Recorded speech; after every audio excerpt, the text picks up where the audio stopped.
I think I spent 2 hours listening to a lot about AI and how it is going to impact people. And what I want to do over the next half an hour is to give it a more kind of human perspective, make it more real. A lot of people here might not understand Hindi, but I'll use a couplet here. ख्वाहिशों के काफिले बड़े अजीब होते हैं, ये गुजरते वहीं से है जहाँ रास्ते नहीं होते. So for those who did not understand, uh, basically a lot of us have dreams, aspirations, beliefs, doing something revolutionary. But whenever you try to do any of that, the path to that does not exist. The path needs to be created. The path needs to be orchestrated. And I think in my mind, AI is going to be a very, very similar journey. Now, people judge people by their intentions, but we judge AI by outcomes. Okay, these are very, very fundamental things that I think all of us need to keep in mind whenever we are discussing AI. This, I don't think a lot of people talk about it in conferences and seminars. I think the most important thing in today's world, if anybody asks for any advice, is the CMOs, the marketing heads, the business heads who will succeed in this space is people who know what not to do instead of just jumping onto the most shiny next object and trying to pursue what happens. Now, this is a marketing forum, and I just want to put a word out, shout out to marketing guys. I feel marketing guys sometimes are too harsh on themselves. A lot of organizations today are, as I was telling the panel, uh, flying at 100 miles per hour and changing the tires as they fly or as they race. It's not easy. There are legacy systems, there is a way of working, all of it needs to change and evolve. And it's going to be a journey. These things don't happen overnight. The world invested in AI. AI is now too big to fail. Stock markets are heavily invested in this space. AI is too big to fail now. So I think it's important that marketers understand the role of AI, the agentic piece, and then of course, how do they use it effectively going forward is going to be the critical part as far as this is concerned. Without further ado, thank you for this wonderful panel. Actually, I already had a good round of discussion with all of them, and that was pretty enriching. But I'll start with Avijit here. Avijit, Flipkart is at the cutting edge of a lot of the technology pieces that you're doing. Can you elaborate on how you use AI to personalize customer experiences and what role is generative AI playing in that space for Flipkart? Thanks, Neeraj. I think you very well said that all the companies, including Flipkart, right? When we are adopting any technology like AI, we are trying to change the wheels of the flight, which is flying at 800 miles an hour, right? So that's the same thing with us. But if you look at the entire customer journey, when a customer goes through on Flipkart, right? We are leveraging AI at multiple aspects of it, and I'll touch upon a few of them, right? When you come to open up the app, and you start searching for something, right?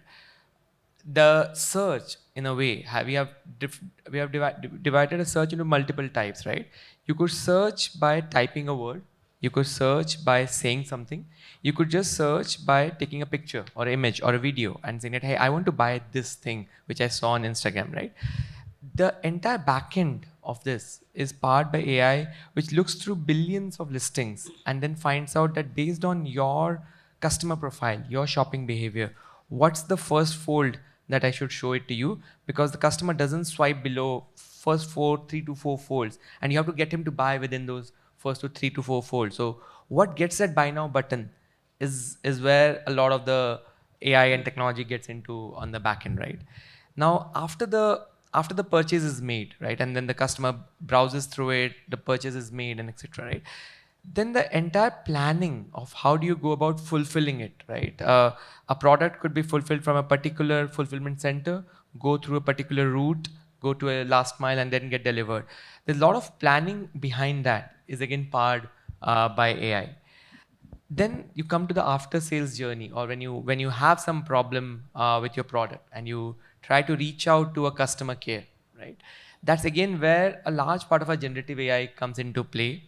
Starting off saying that the philosophy always has been that if a customer comes to my app, he should get all the help on the app through the self-serve mode, and that's the entire backend of that self-serve is powered through generative AI. It's not so. If you think back 5 years down, 3 years down the line, right, the way we used to solve for self-serve used to be that you'd show FAQs and the customer used to browse through FAQ and find a problem, find an answer to the problem, right?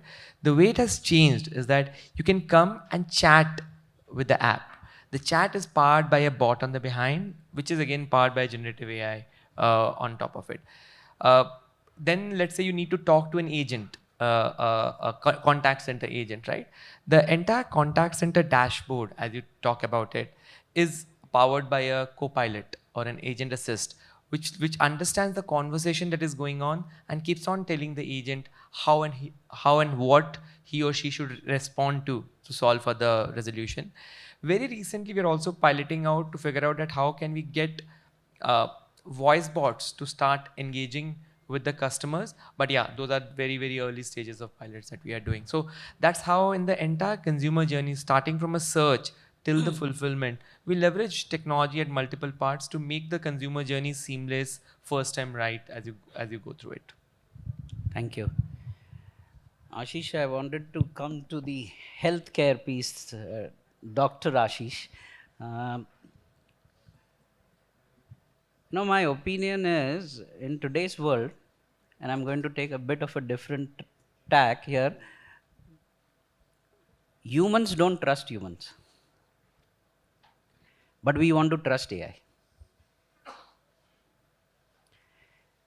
In my opinion, the generation of AI stems from the fact that we did not believe a lot of humans could do what they are good at or should be good at, and we need to automate and we need to create bots and we need to create agents and who will drive all of that.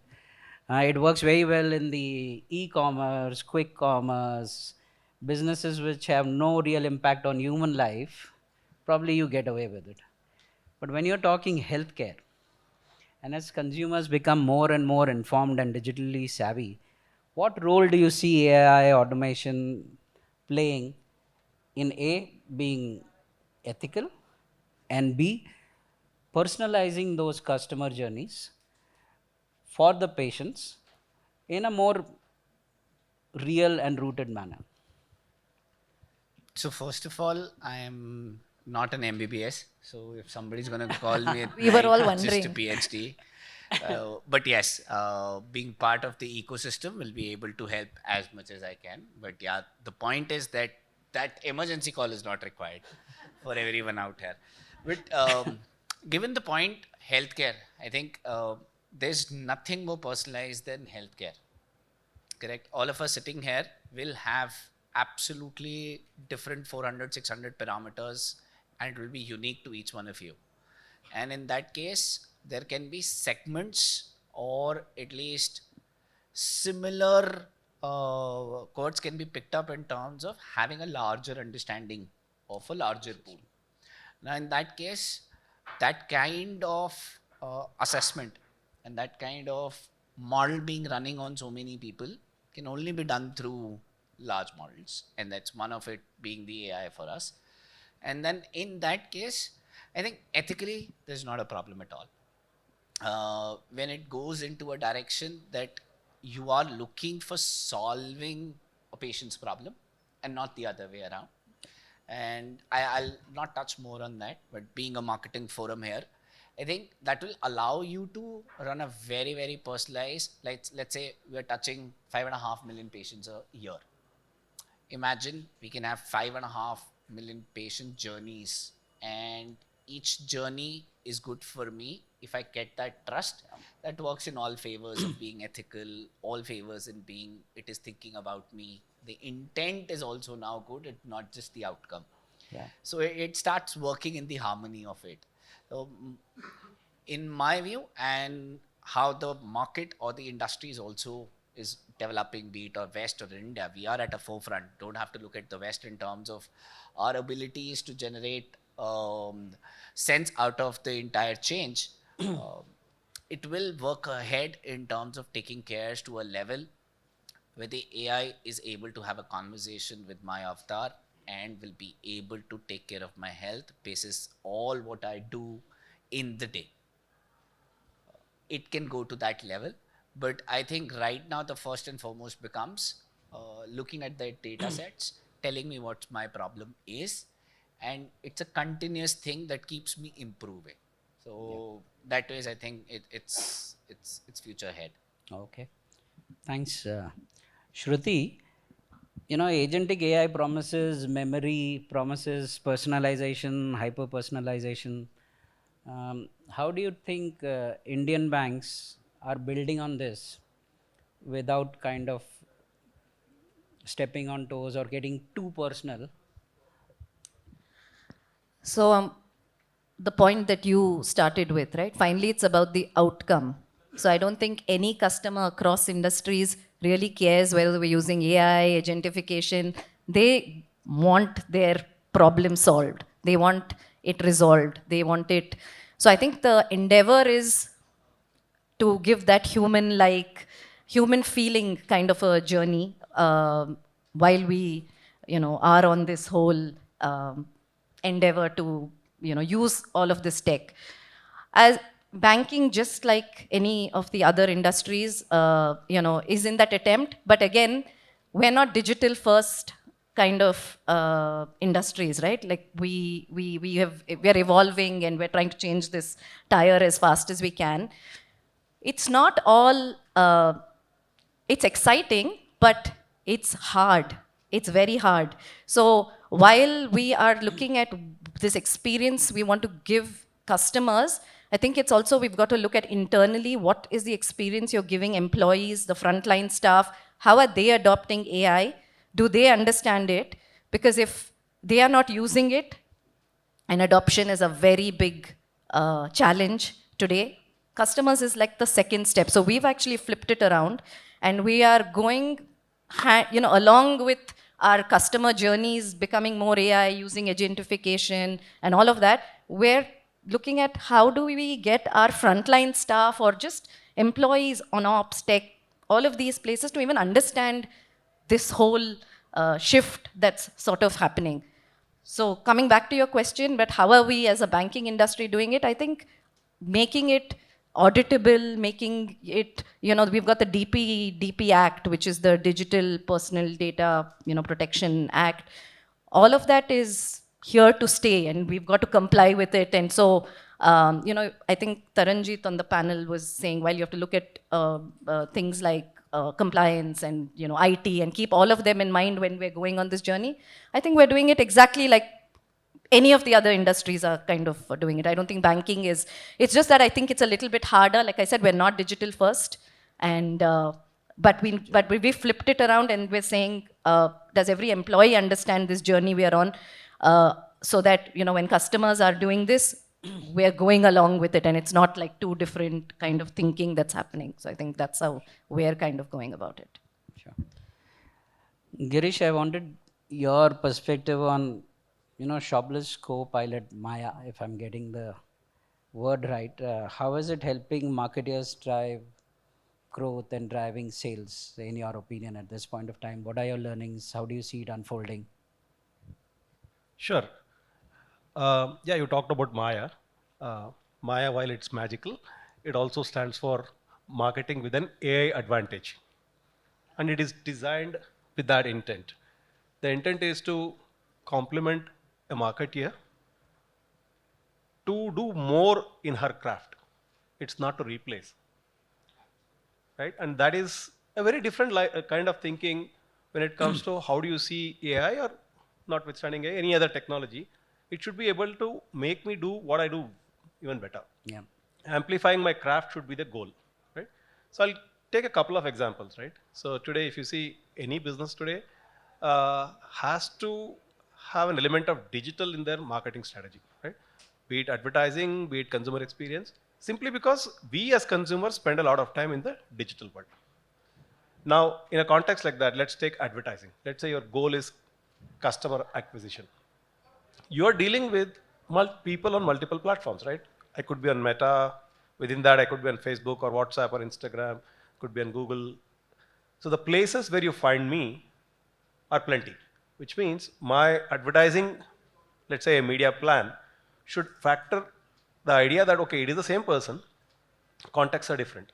What that means is a video is not a video. If I'm watching video on YouTube, my attention span is very different compared to if I'm just watching reels, right? Still, video is not a video, right? Now, that is where AI can play a big role in terms of one, acquiring the right signals real time to understand the context better, and then make the right choice of format and content, right? So, if I were to tell a story in 30 seconds, I have a lot of play compared to telling the same story in 6 seconds.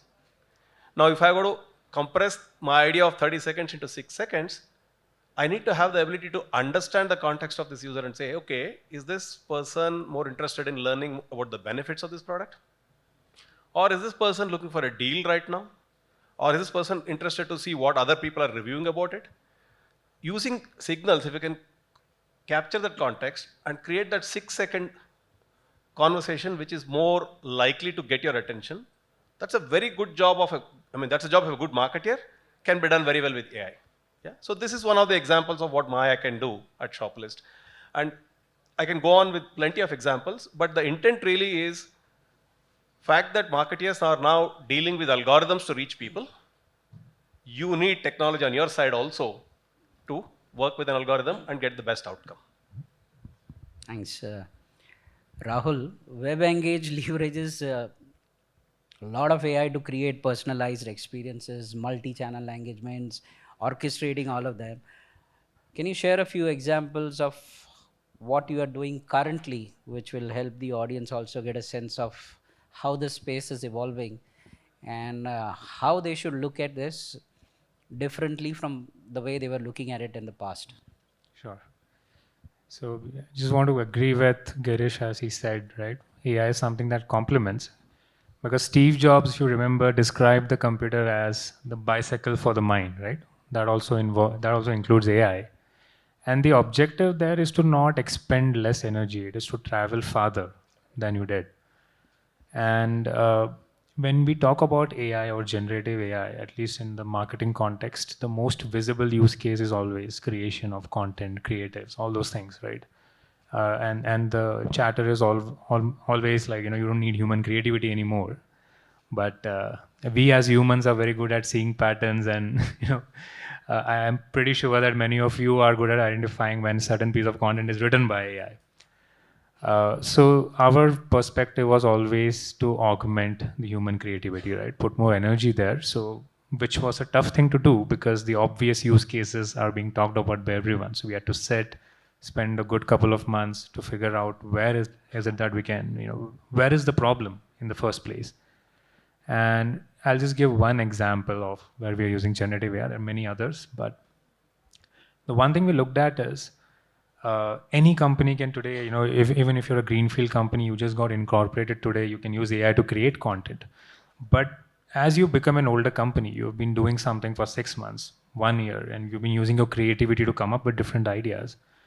It becomes very difficult to analyze what you've done so far. Okay, I've done so many things, but all you have is a repository of text, emails, push notifications, whatever you've sent, that you have no way of analyzing till you go and maybe put in a framework there manually. So the idea that we started with was using generative AI to catalog this content from different perspectives, right? And it might be in the form of a tag or whatever, right? So we can look at a piece of content, realize what topic is being talked about, subtopic, and the granularity does not have to be pre-decided by you. We might also figure out what copywriting technique you might have used writing it, what style. And when doing this, we are not even sure of what is going to be important from this. Because as humans, if you want to manually categorize content, you want to be sure of what is going to be important. But that is not possible to know. And that's how we are able to kind of figure out that, when you talk about, educational aspects of your business on Saturday, that seems to have a higher engagement. But if you're going to send a message on Wednesday, it is imperative for you to be more transactional in your conversation, more to the point. And uh, we can even get to a level of saying, whenever you use the word red in your message on Tuesdays, for some reason it is like, getting your engagement high. But that's where the human creativity comes in. Okay, we found this pattern. What do we make of this?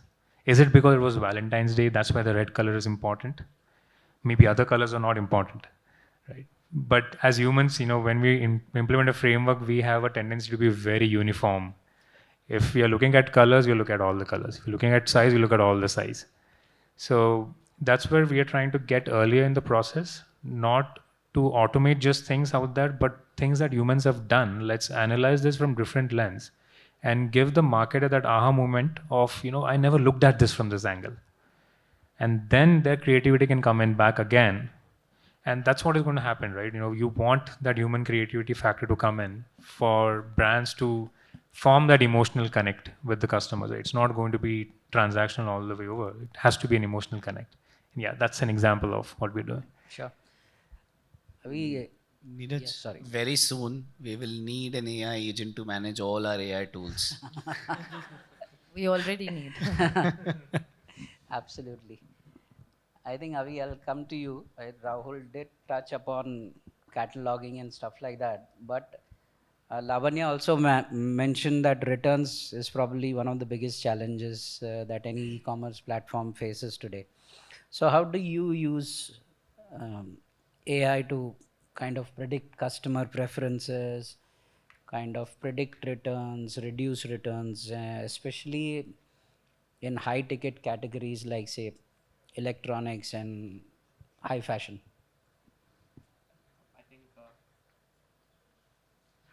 Returns is a very integral part of doing commerce online, right? So interestingly, Flipkart started when we started business in 2010. We used to call it like no question asked returns for 30 days. Now I think, and that has become, from there, I think the entire ecosystem has now moved into saying that how do we solve for frivolous returns coming into the supply chain, right? So we have, I wouldn't say only AI, we use a bunch of technology to solve for the need to return. So I think we believe that the right customer experience for someone to buy online is that you actually buy to keep the product. You don't buy to return the product. So how do you eliminate the need to return the product, right? When you double click on why do customers need to return, there's a myriad of reasons, but there's a part of the reasons which is solved through technology, but a large part of it is also solved through processes and people and operations on the ground. I'll touch upon the aspects that we are trying to solve through technology. A part of the return when you buy any product online, right, and you go to social media and you read about it, right, there's a thing around that, can I trust this product to be genuine, or is it a counterfeit, or is it a fake, right?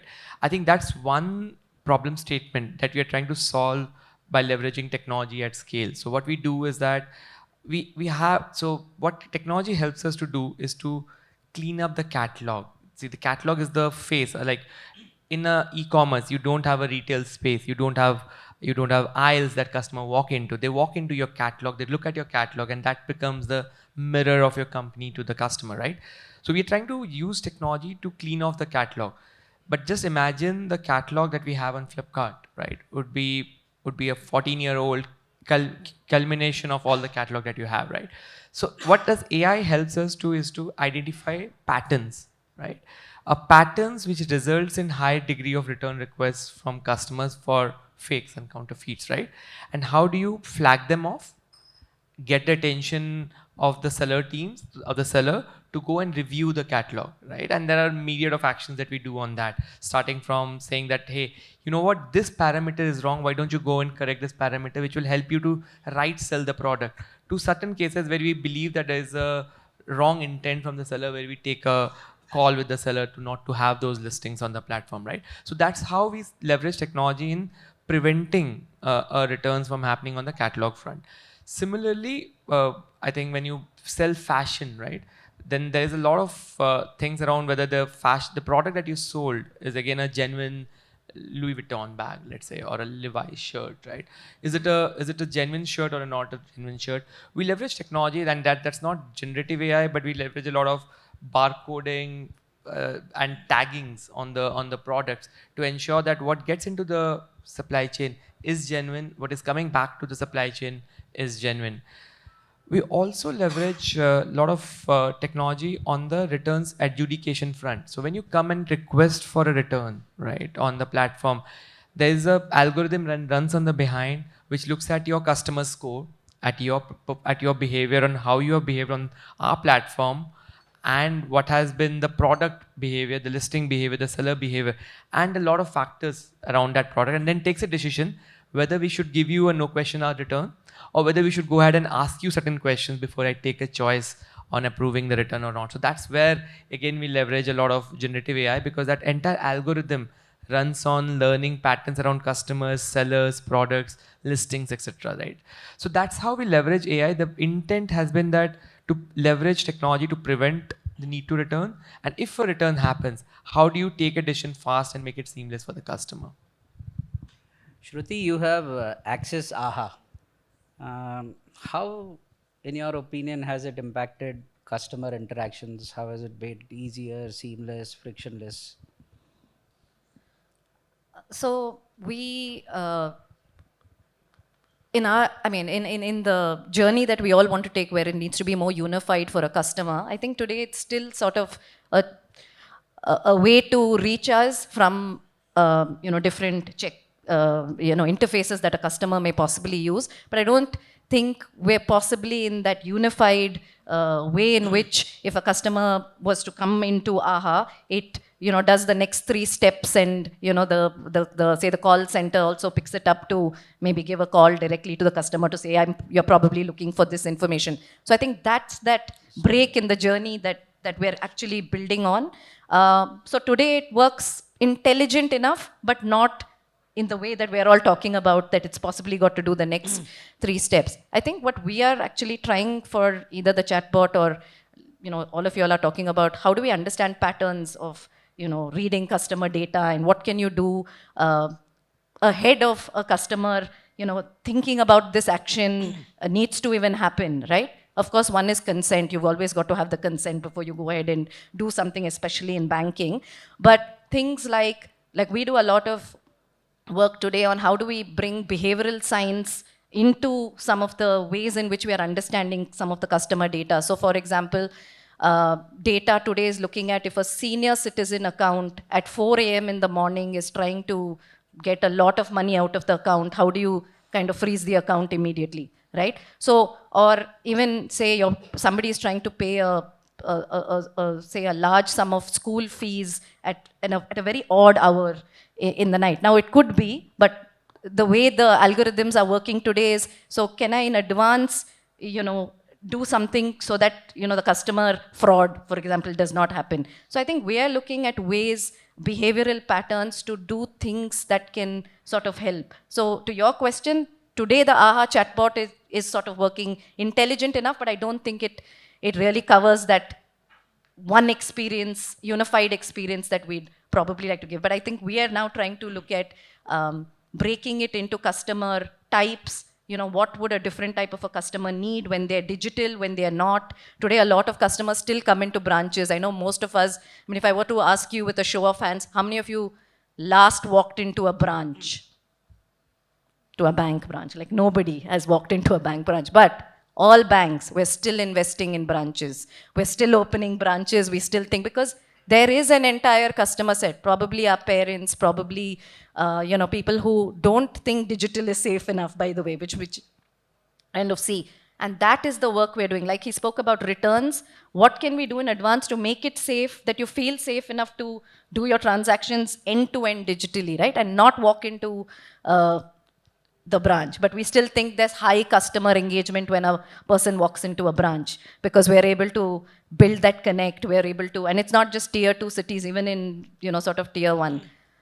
So how do we unify that whole experience really is the, is where we want to go, Neeraj. That's how we're looking at it. Sure.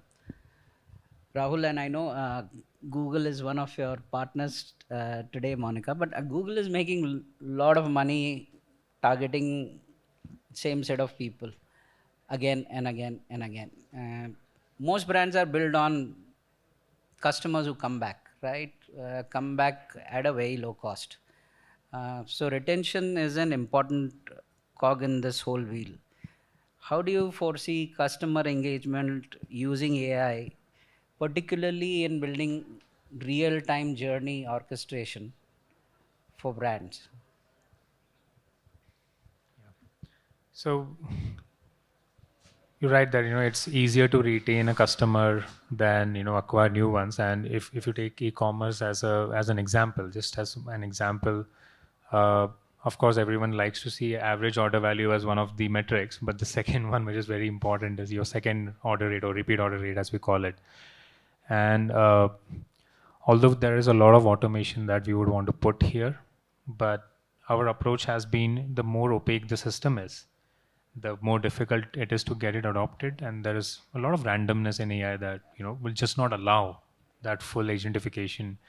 So instead of that, we just took a step behind, right? And trying to understand if we can add AI to the whole process of knowing what's happening, but with a very heavy focus on explainable AI rather than so a normal AI, what would happen is, if you take a normal machine learning model, you give it a product, it will tell you, okay, this is highly likely to be bought, maybe not likely, but will never tell you why. And that's how deep learning networks work. They will never tell you why. But we want to tell you why that is. So that, because there will always be some bit of domain knowledge the person is going to have, some expertise he's going to have, which will get compared with that pattern. And here, the approach that we have taken to improve that journey is to just enable people to build those better journeys, right, in the first place. And then only automate pieces which are more deterministic. And an example is something that we've been working for about 4 years now in perfecting, is a system we call significant factors, right? It's like a data science co-pilot. As much as I would love to say that it's like this AI that magically works, we just have to turn it on. It's actually a combination of a lot of machine learning models, plain statistics, right? Boring statistics, which has existed for decades now, and just a lot of classical computer science algorithms to just make that insights come out.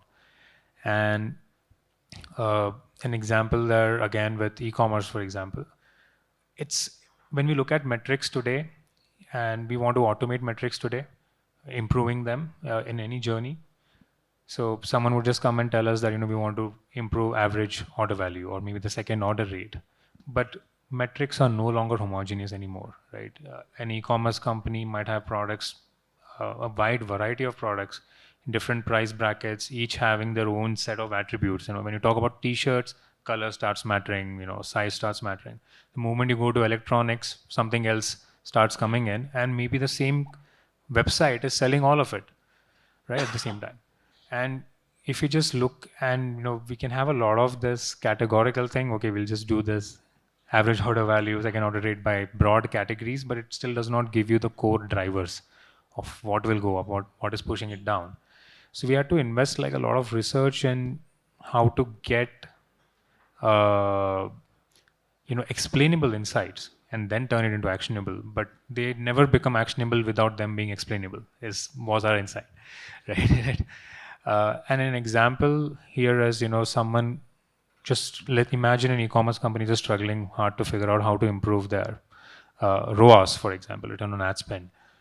Them figuring out, when we acquire users from Facebook on weekends for electronic products, seems to be a huge drop in the return that we get. So instead of just saying, okay, this channel is not working anymore, or we should just focus on Google AdWords as a channel, you're now able to segregate further And that granularity, again, is not something you have to define beforehand. You just give the system whatever granularity you want. And it figures out whether it is Mumbai, which is adding to your revenue, or is Maharashtra as a whole, or is it West as a region? What is the granularity? Again, comes from there. And this becomes the data which you then use to build those journeys in. And that has been our approach. Instead of, rather than directly focusing on automating something on very opaque data that the AI might have, but also screw up a lot of times, we just give explainable insights, which is a lot of pain to get to, and then just enable that last mile automation by the user himself. And this might change maybe in a couple of years as technology advances, but as of today, the reality is people would not just directly turn on a switch and rely, just bet their business on it. Absolutely. If we had a bot running or moderating this session, it would have announced time is up. But I think I'll take one or two more questions because it's important. And I think Ashish, I wanted to touch upon this. Uh, Basically, AI health assistants now provide real-time medical guidance. How are you integrating all of this with your tele ICU platforms that you have? Uh, without compromising the physician or doctor patient trust, and then also solving a life situation for a customer. It's a very valid point that you've picked up. Now, this goes into the healthcare cycle, of course, yes, not answering it from a marketing point of view, but a lot of our clinicians complete their ICU rounds sitting at home. Now, when I reach home from the hospital, if I have to look it before I sleep, you have our app where you can actually look at how my each patient under me in the ICU is performing basis certain key parameters that we have learned over the years, and it has notifications for them in terms of green, orange, red, and they can take those required calls during the day or the night. And it's not just our junior doctors doing, but our senior doctors also follow the same suit. So by the time they reach hospital, they're already done through their rounds. That is the kind of level of adding value to giving healthcare to the doctors as well. So in that case, I think that's fabulous scope that can be done, and even the doctors are very open in terms of making it used to be assisted for the betterment of healthcare. Thank you. I would kind of conclude it now. But again, going back to the beginning, reiterating some of the points that I made at the beginning, I think the point is we are in an age where humans don't trust humans. We are in an age where we are starting to believe that we can trust AI, or a lot of us already believe we do trust AI. In my opinion, and a lot of young marketers in the room, and I think the marketing fraternity needs to take a very, very cognizant view of this, help CEOs navigate this environment much better than we are at this point of time, not put deadlines in terms of, having 5 agentic POCs going on at any point of time, what's the success rate and all of that. There's a lot that needs to be done, thought through. And what my opinion is, as marketers, a lot of us have now kind of very, very boxed ourselves into thinking what is good for the next quarter, what is good for the brand, what do I need to do today. What is good for customer, what is good for society at large is a thought process that probably does not exist in a lot of conversations that I have even with senior folks. So I think we need to really step back, understand the role that all these things are playing. I also would like to take this opportunity to thank MMA, specifically Rohit, Monica, Rudro and team, for putting such a well thought through session today, because we all attend multiple AI related events almost every second day now. Uh, but when we go deeper into it, when we try to identify the pain points, when we try to understand what's happening in the marketplace, and we talk real use cases which people are implementing, I think it adds a lot of value and it makes it worth everybody's while. So thank you for putting this together. Uh, Thank you.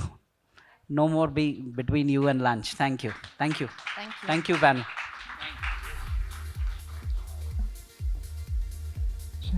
Thank you so much to all our panelists. Maybe a request you all to please stay back with us on stage. May I urge Sundar Balasubramanian, CMO of Myntra, along with Saurabh Agarwal, who's the founder and CEO of Incibit, which happens to be our corporate partners as well. Can we give them a big, big round of applause as we welcome Sundar and Saurabh on stage?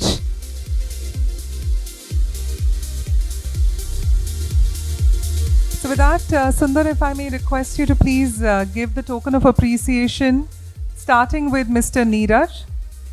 So Sundar and Neeraj in one frame. Can we request Sundar to give a token of appreciation to Neeraj? Let's give Neeraj Pratap Sangani a warmer round of applause. What an excellent moderation right there. Sundar, if we may request you to please give it to Avijit as well. Avijit Mohapatra. Avijit, thank you so much for your valuable inputs today.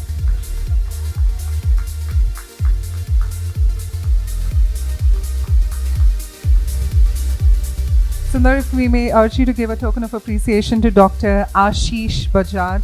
Dr. Ashish, thank you so much for joining us. Let's give him a bigger round of applause.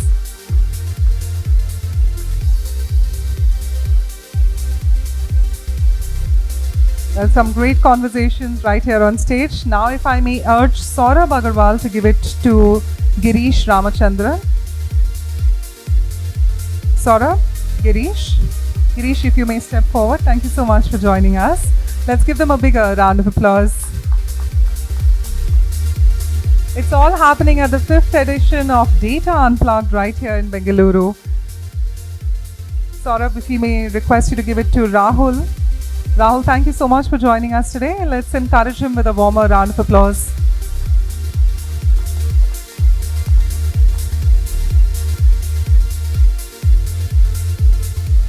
And Saurabh, if you may request you to please give a token of appreciation to Shruti. Shruti, thank you so much for joining us and giving us your valuable inputs as well. Let's give her a bigger round of applause. Representing Axis Bank, of course. And as the conversation continues, may we please request all our panelists to come together for a group photograph.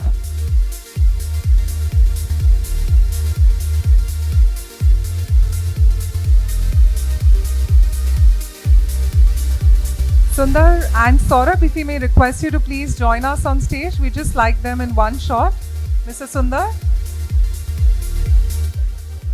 Sundar, if we may just request you on stage for a group photograph.